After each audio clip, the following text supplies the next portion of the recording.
আসসালামু আলাইকুম বন্ধুরা। এই যে বাদাম লাগানোর সময় দেখাইছিলাম, এখন দেখেন বাদাম তুলতেছে আরিফ দেখ তো। এই যে দেখেন তো কি সুন্দর বাদাম হয়েছে।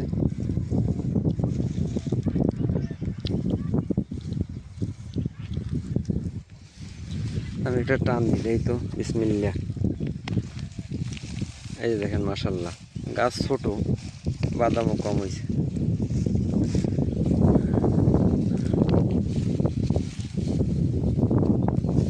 আসলে এগুলো নিজেদের খাবারের জন্য, বিক্রির জন্য না, অল্প জায়গায় দিলে নিজেদের খাবারের ব্যবস্থা হয়ে যায়, নিজেদের খাবারের চাহিদা মেটে মোটামুটি।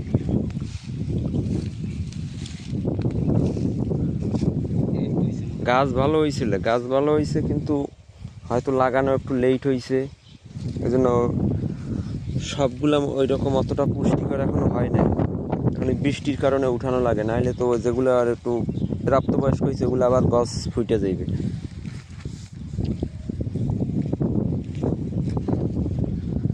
ভাই এগুলা কারো ভাগ দেওয়ার জন্য না, এগুলো আমার নিজের ক্ষেতের বাদাম, এই জন্য ভিডিও করে দেখাইতেছি। তো ভিডিও করলে সমস্যা বা কিছু, এগুলো আমার নিজের ক্ষেতের।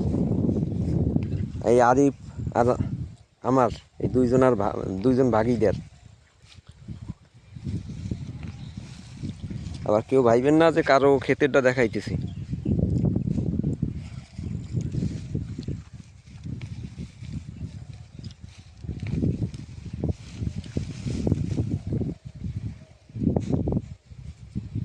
ওই গাছটা একটু উড়ে দিতে, ওই একটা গাছের জায়গায় ওইটা একটু উড়ে দিতে, ওইটাই বেশি হইতে পারে। ওটা তো হয়নি, অল্প।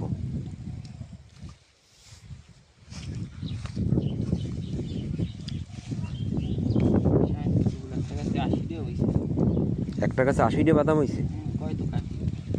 ওগুলো মানে আগে লাগাইছে তো, আমাকে অনেক আগে লাগাইছে, আমরা তো লাগাইছি শেষে।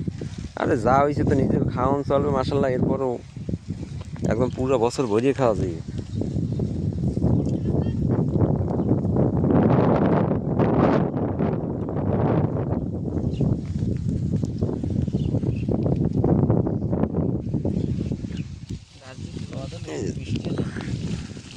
না, বৃষ্টিটা যদি তার একটু আগে হইলে তাহলে তো বাদামগুলো পুষ্টি হইতো ভিতরে, আর আরও বেশি হইতো। তো এই যে দেখেন এইটার বাদামগুলো পুষ্টি হয়েছে, যে কটা বাদাম আছে কয়টা বাদামই পুষ্টিকর।